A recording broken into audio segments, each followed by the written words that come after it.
Welcome to another edition of The Wrap. So I have finally seen Karate Kid Legends, the first thing that we've had since Cobra Kai came out in there. I think they're trying to release quite a few theatrical movies. I think that's the plan. But on that note, spoiler alert, please do not watch on if you don't want to know spoilers. And if you like content on this channel, please subscribe, ring the bell, all that good stuff. On to Karate Kid Legends.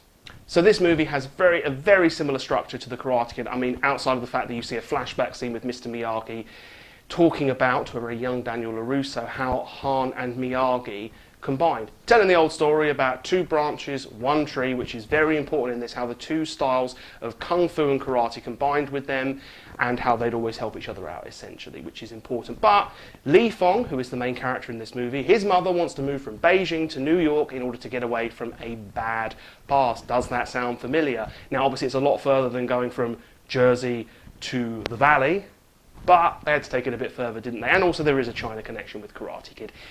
Anyway, but essentially the structure is very similar. Bad past, run away, have a karate tournament, Cobra Kai style villain, but they're in black this time, so, and New York.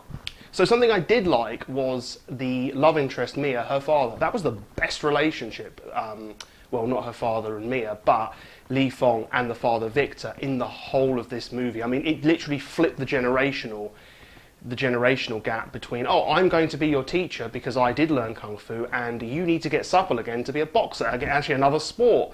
So the fact that Victor was in debt, the fact that Victor needed help, and that Li Fong was helping him through teaching kind of wax on, wax off when it came to his pizza place, yeah, I thought that was a nice thing. And he actually got to show that he was kick-ass, to quote Cobra Kai, when he was defending him from the debt collectors. So I thought that was a very positive thing. The love interest himself with Mia, it was very bog standard, but it was what it was, and it was like, yeah, it did the job, but that's all I can say with Lee and Mia's relationship.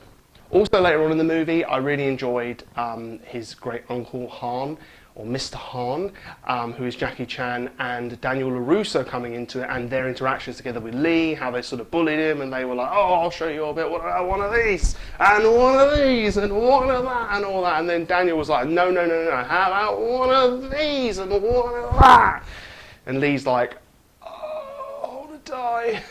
Even when he's trying to get under the subway turnstile, he's just hitting his head on the metal thing, being like, I'm trying to do the dragon kick and slide under to win this tournament. But they're just like, hey, if you succeed, brilliant. If you don't, we get a good laugh. But I do want to say, if you expected Daniel LaRusso to be a big part of this movie, he's not. He is shoehorned into a degree.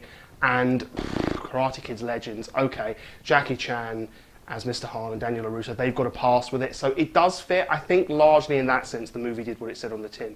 It's not Daniel LaRusso heavy. And the backstory, I mean, Lee's brother, this is where the whole running away from a bad past. Lee's brother died after winning a tournament, and kind of the losers of said tournament didn't take it very well, so that was not a great situation. But this is where it becomes complicated because you get lots of underdevelopment of characters. One of the best examples I can think of, but not the absolute best, was Lee's mother, who was just, no fighting, no, told you so, no. Oh, right, I understand. I mean, that was her whole character. I mean, it was just, no. Oh, she said no to Mr. Han several times as well. Sorry, I forgot that big detail.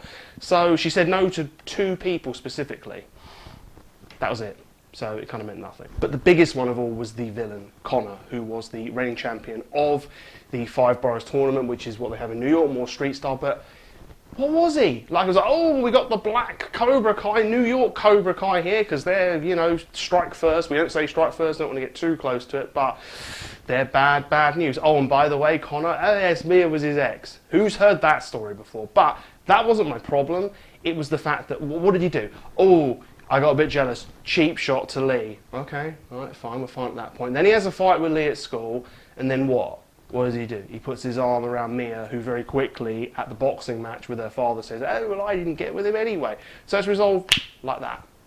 And then what? Connor doesn't do anything apart from just literally look on jealously a couple of times. Like, this movie had a runtime of 1 hour 34. If you'd have had 10 or 15 minutes longer to develop Connor, it would have made all the difference. There wasn't really a bit.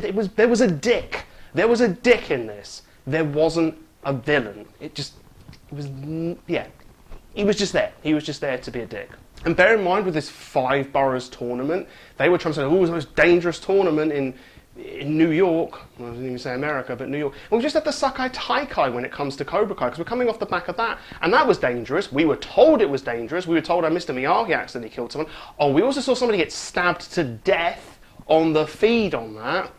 So it was actually dangerous, literally, as well as its past, and it was a world tournament. So the point is, you shouldn't have had that be what came after the 5-borough, because the 5-borough wasn't what was important. The 5-borough should literally just have been a way for Connor and Lee to solve their feud. Their feud had to be the big thing, and it needed a foil in order to get it resolved. That should have been the 5-boroughs. It wouldn't have been a problem that it was a regional tournament at that point, because who cares? Oh, here's the other world tournament. Oh, should we all just enter the Sakai Taikai and have massive teams in a film that lasted 1 hour 34? And if we added the extra 15 minutes on, you couldn't get the different dojos over anyway. And Lee wasn't even in a dojo. But you needed that. That's what it had to be. And they were trying to sell it as bigger than it was. And it was like, that's not going to work with this. It just has to be in the background and the way to resolve their feud. But in the actual tournament, I did enjoy what I'd call the arcade video fighter game, you know, Street Fighter style, points being shown. They didn't actually show that in Street Fighter, but it's that kind of arcade style game. That was nice, and they did that up till the final. Something just to differentiate it from the rest of the Karate Kid franchise or Cobra Kai. That was a nice addition. And just as I'll give a final positive, the whole trapping Connor with the kick, the way they showed it, yes, it was simple, yes, it made sense. It was obviously a callback from the original Karate Kid. But it worked. It was cool, and it's sort of, you know, with the Karate Kid's Legends thing, with all the callbacks and everything. That's exactly what this movie needed to be. That's what they promised. But I do think this movie had lazy writing, because you can have a movie where you're going, right, we're going for nostalgia, we're going for very simple things, we know what our audience wants, but we can make the characters in depth. Bit like Cobra Kai, because Cobra Kai didn't go off the script. It didn't go, I want to be something completely different. But it brought up all these young characters that went around Johnny Lawrence and Daniel LaRusso and other legacy characters. It worked. There was thought put into it and love put into the world, you know, effort.